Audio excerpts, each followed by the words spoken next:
ನಮಸ್ತೆ TV 24 news ವಾಹಿನಿಗೆ ಸ್ವಾಗತ. ಧಾರವಾಡ ನಗರದ ಮದೀನಾ ಪದವಿ ಪೂರ್ವ ಕಾಲೇಜಿನಲ್ಲಿ ಹ್ಯುಮ್ಯಾನಿಟಿ ಫೌಂಡೇಶನ್ ವತಿಯಿಂದ ವಿಶ್ವ ಯೋಗ ದಿನಾಚರಣೆ ಕಾರ್ಯಕ್ರಮವನ್ನು ಅರ್ಥಪೂರ್ಣವಾಗಿ ಆಚರಣೆ ಮಾಡಲಾಗಿದೆ.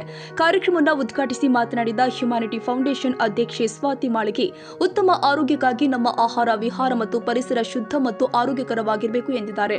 ಕಲುಷಿತ ಆಹಾರ ಪದ್ಧತಿಯಿಂದ ಆಸ್ಪತ್ರೆಗಳು ತುಂಬುತ್ತಾ ಇದ್ದು, ಭಾರತೀಯ ಪರಂಪರೆಯ ಅಮೂಲ್ಯ ಕೊಡುಗೆಯಾದ ಯೋಗದ ಮಹತ್ವವನ್ನು ಇಂದು ಇಡೀ ಜಗತ್ತು ಅರಿತುಕೊಂಡಿದೆ.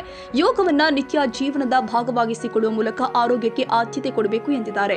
ಯೋಗ ಕೇವಲ ದೈಹಿಕ ಆರೋಗ್ಯಕ್ಕೆ ಮಾತ್ರವಲ್ಲದೆ ಮಾನಸಿಕ ಆರೋಗ್ಯಕ್ಕೂ ಅತ್ಯಂತ ಸಹಕಾರಿಯಾಗಿದೆ. ಯೋಗ ದಿನಾಚರಣೆಗೆ ಮಾತ್ರ ಸೀಮಿತವಾಗದೆ ಪ್ರತಿದಿನ ಯೋಗಾಭ್ಯಾಸ ಮಾಡೋದ್ರ ಮೂಲಕ ಆರೋಗ್ಯಕರ ಜೀವನ ನಡೆಸಬೇಕು ಎಂದಿದ್ದಾರೆ. ಮುಖ್ಯ ಅತಿಥಿಯಾಗಿ ಮಾತನಾಡಿದ ಡಾಕ್ಟರ್ ಆದಿತ್ಯ ಪಾಂಡುರಂಗಿ, ಯೋಗ ಭಾರತದ ಹೆಮ್ಮೆಯಾಗಿದ್ದು ಜಗತ್ತಿಗೆ ಆರೋಗ್ಯದ ದಾರಿ ತೋರಿಸಿದೆ. ಯೋಗದ ಮೂಲಕ ದೇಶವನ್ನ ರೋಗಮುಕ್ತವಾಗಿಸುವ ಗುರಿಯೊಂದಿಗೆ ಜನರಲ್ಲಿ ನಿರಂತರ ಜಾಗೃತಿ ಮೂಡಿಸಬೇಕಾಗಿದೆ ಎಂದಿದ್ದಾರೆ. ಕಾರ್ಯಕ್ರಮದ ಅಧ್ಯಕ್ಷತೆ ವಹಿಸಿದ ಶ್ರೀ ಕೇಸರ ದಾಸನಗೊಪ್ಪ, ಬಾಲ್ಯದಿಂದಲೇ ಮಕ್ಕಳಲ್ಲಿ ಯೋಗದ ಬಗ್ಗೆ ಅರಿವು ಮೂಡಿಸಿ ನಿತ್ಯ ಯೋಗಾಭ್ಯಾಸಕ್ಕೆ ಪ್ರೋತ್ಸಾಹ ಕೊಡಬೇಕು ಎಂದಿದ್ದಾರೆ. ಶಾಲಾ ಪಠ್ಯಕ್ರಮದಲ್ಲಿಯೂ ಯೋಗಕ್ಕೆ ಹೆಚ್ಚಿನ ಮಹತ್ವ ಕೊಡುವ ಅಗತ್ಯವಿದ್ದು, ಪ್ರತಿನಿತ್ಯ ಶಾಲೆಗಳಲ್ಲಿ ಯೋಗಾಭ್ಯಾಸಕ್ಕೆ ಅವಕಾಶ ಕಲ್ಪಿಸಬೇಕು ಅಂತ ಅಭಿಪ್ರಾಯಪಟ್ಟಿದ್ದಾರೆ.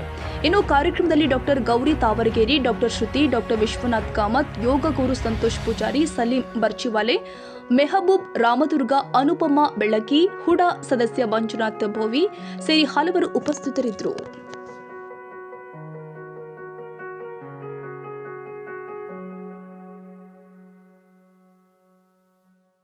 ಕನ್ನಡಿಗರ ಮೆಚ್ಚಿನ ನಿಮ್ಮ ಟಿವಿ 24 ಕನ್ನಡ ನ್ಯೂಸ್ ವಾಹಿನಿ ಇದೀಗ ಟಿವಿಯಲ್ಲಿ ಲಭ್ಯ.